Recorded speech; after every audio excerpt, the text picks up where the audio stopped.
in the next few minutes, I will try to talk about the advanced cartilage restoration techniques. And we talk about the advanced medicine to clarifying the terminology, and also for the tissue engineering, to speak a little for the histology and the natural history of cartilage lesion, and finally to go through the treatment options that we have in our hands, and finally to present the new perspectives in the field of the cartilage lesion treatment.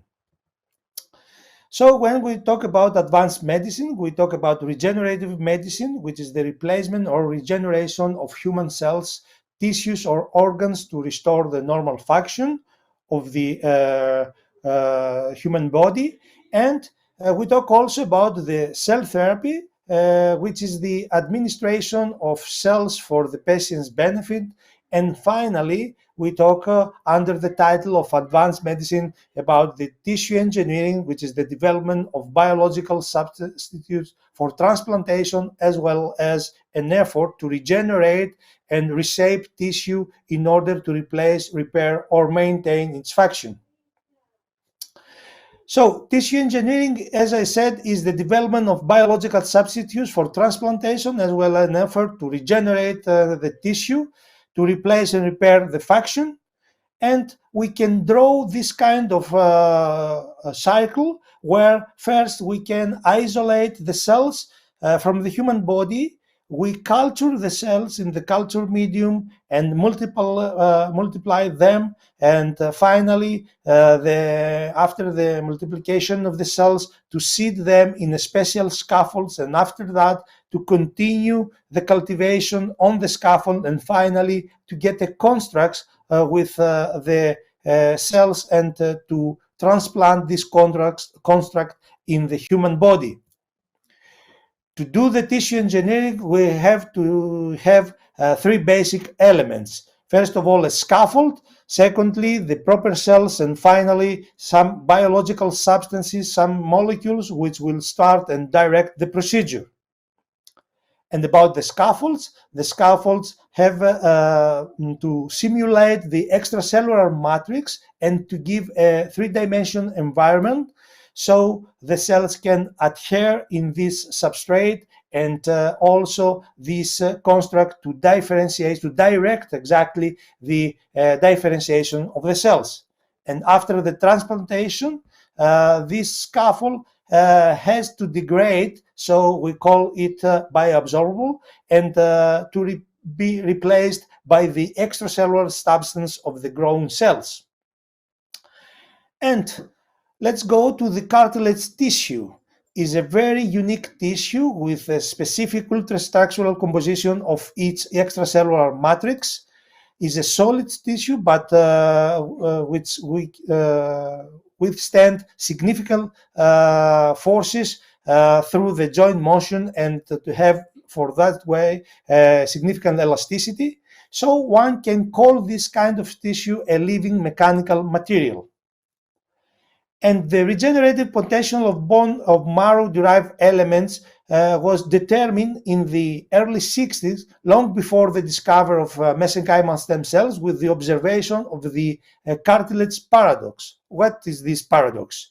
So when we have a partial thickness lesion, so there is no way this cartilage lesion to be healed.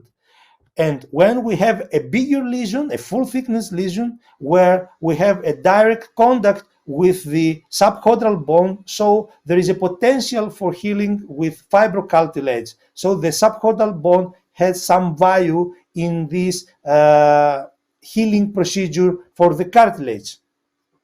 But even if we got this fibrocartilage and the cartilage tissue has to withstand some repeated loading and during the everyday movement of the joint. So this repeated loading can cause a further cellular degeneration, and of course the accumulation of the degradated enzymes and cytokines, and finally the disruption of collagen ultrastructure, the increased hydration and fissuring of the tissue. So we So this cascade of biochemical and metabolic changes, which is also seen in the early osteoarthritis. What we have in our hands, an effective management of cartilage lesions is extremely challenging. We all know about this. There are several injectable and surgical interventions which have been proposed for focal cartilage lesions. The effectiveness of these in terms of preventing or delaying the development of osteoarthritis is questionable, but also hopeful. And in the armamentarium against the cartilage defects, the stem cell-based interventions have gradually taken a more prominent role, as we can see in this chart from the 80s to the decade of 2010. First of all, the injectable options, the platelet concentrates, the cell-based injectables, the cytokines, the alpha-2 microglobulin are all substances that try to enhance the anabolic procedure of the diseased tissue, to suppress the inflammatory reaction of the diseased tissue, and also to control the immune reaction. That's why we are very proud to be part of the orthobiologic initiative from ESCA, our European Society on Sports Medicine and Arthroscopic Surgery, which finally this initiative finalized a consensus about the use of PRPs and other injectable options for cartilage lesions, and this consensus will be presented in the next ESCA meeting in the next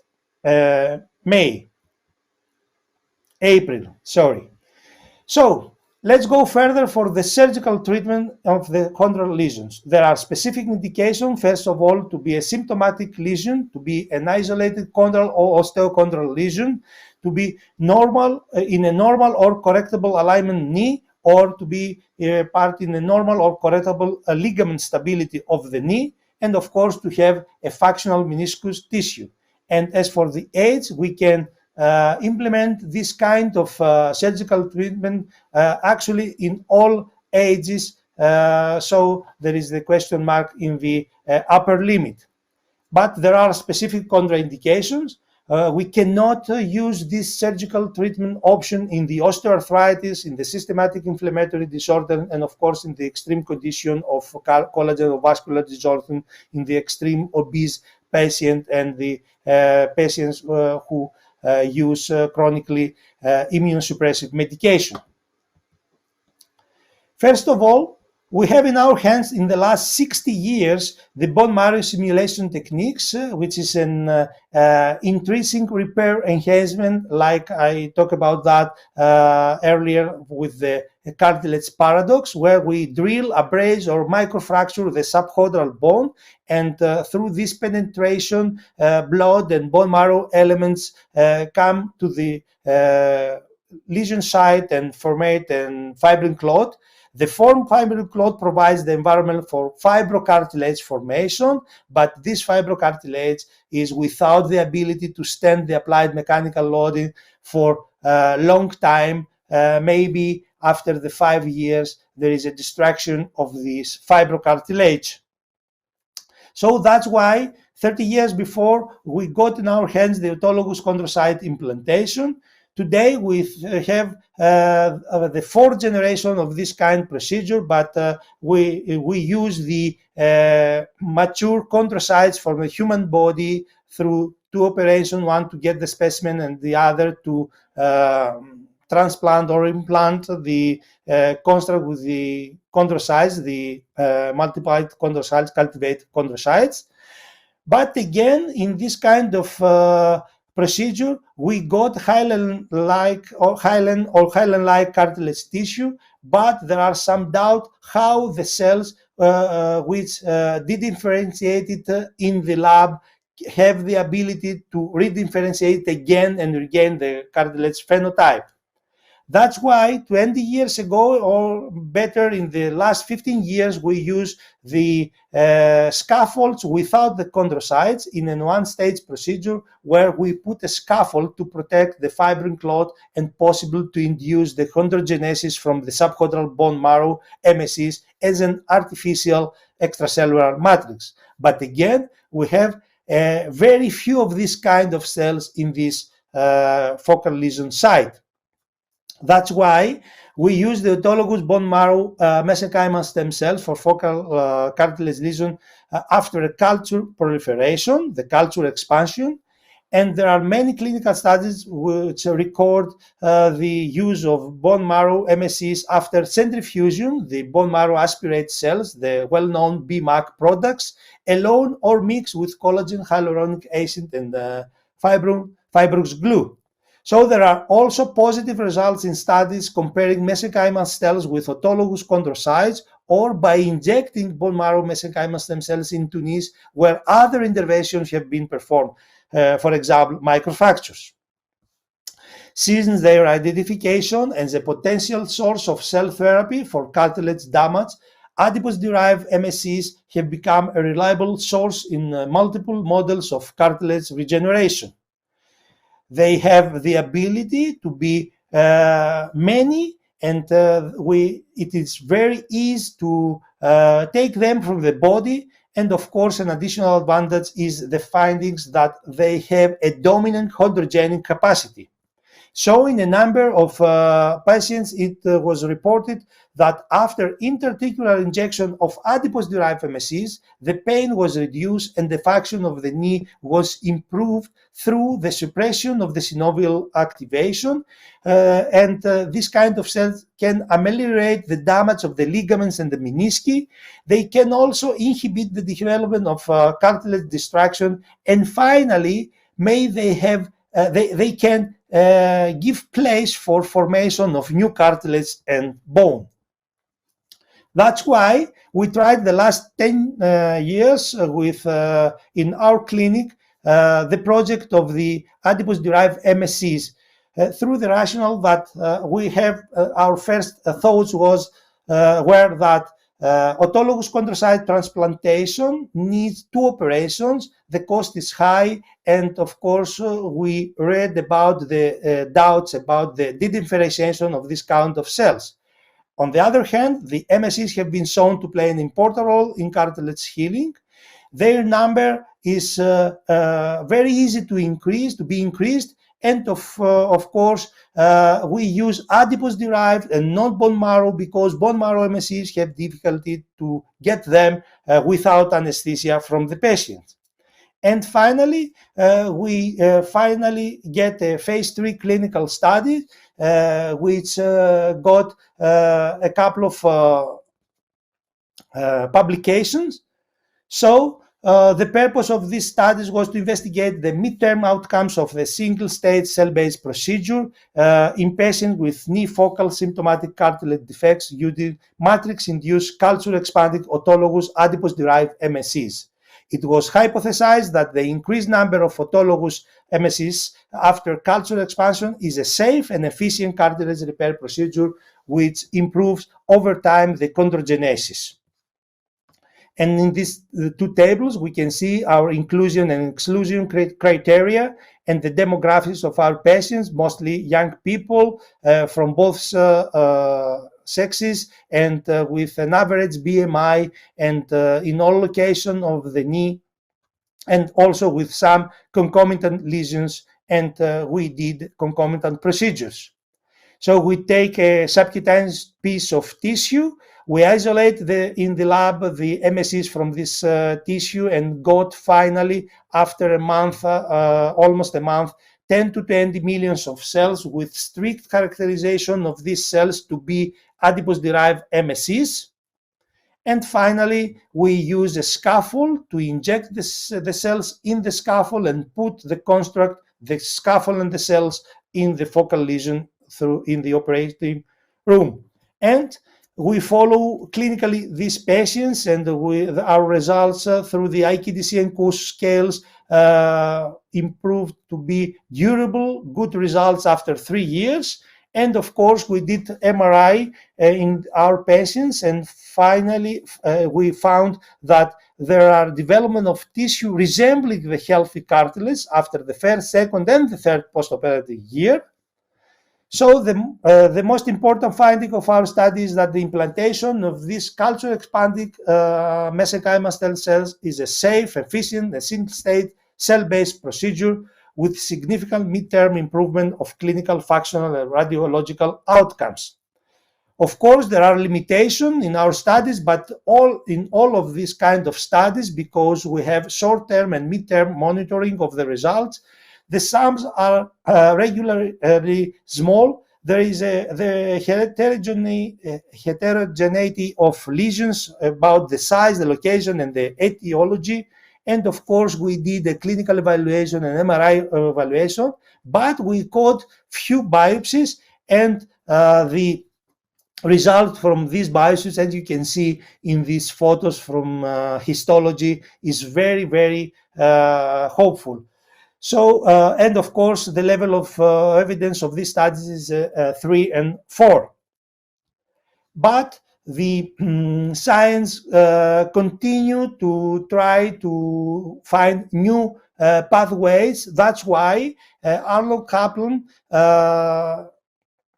use a new term from the abbreviation MSCs and call this kind of cells medicinal signaling cells, trying to say that these cells can guide the local cells to provide the chondrogenesis.